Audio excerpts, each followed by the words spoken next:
លើនោះម៉ោង8:23 នាទីផឹកថ្ងៃទី14ថ្ងៃអង្គារខែ7ស្រាប់ពីអាការៈរបស់អូនរ៉ាគីនមូលហេតុអីបានចូលពេទ្យខ្ញុំក៏ប្រើស៊ីមឃើញទេនៅស្ងៀមចាំមើលខ្ញុំគាត់ញ៉ាំប៉ារ៉ាមួយដងចាំមើលសាច់តាំងពីក្តៅមកដណ្ដប់កន្លះយប់ថ្ងៃពហុចូលថ្ងៃសុក្រហ្នឹងណាចាំមើលសាច់ក្តៅ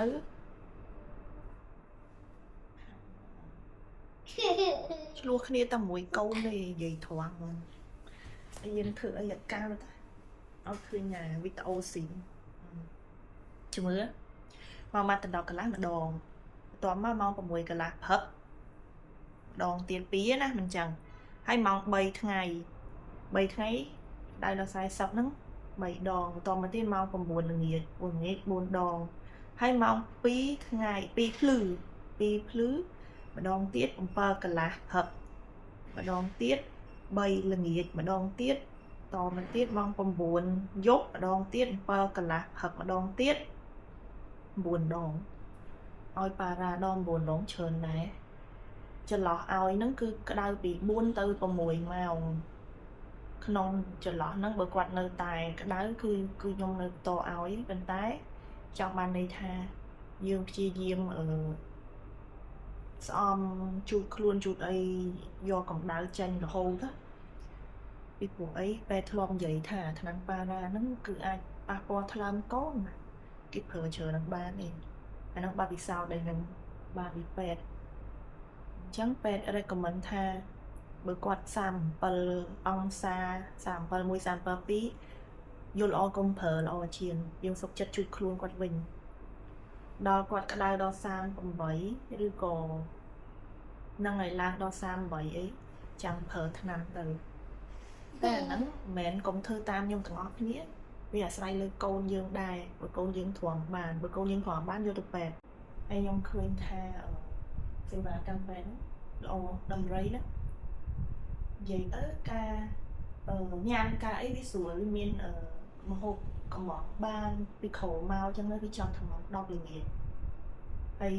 យើងចង់កំង grab care ខ្លួនឯងក៏បានដែរហើយយើងប្រាប់អ្នកមកជួយឬក៏រីសិបនៅក្រោមទៅគេជួយយកមហូបឲ្យយើងដល់បន្ទប់វាស្រួលដែរនោះមកថាម៉ាក់ជាមួយកូន2នាក់តទល់ចឹងមានអ្នកជួយសេវាកម្មហ្នឹងខ្ញុំត្រូវការនិយាយទៅហើយមើលដូចជាអ្វីទៀត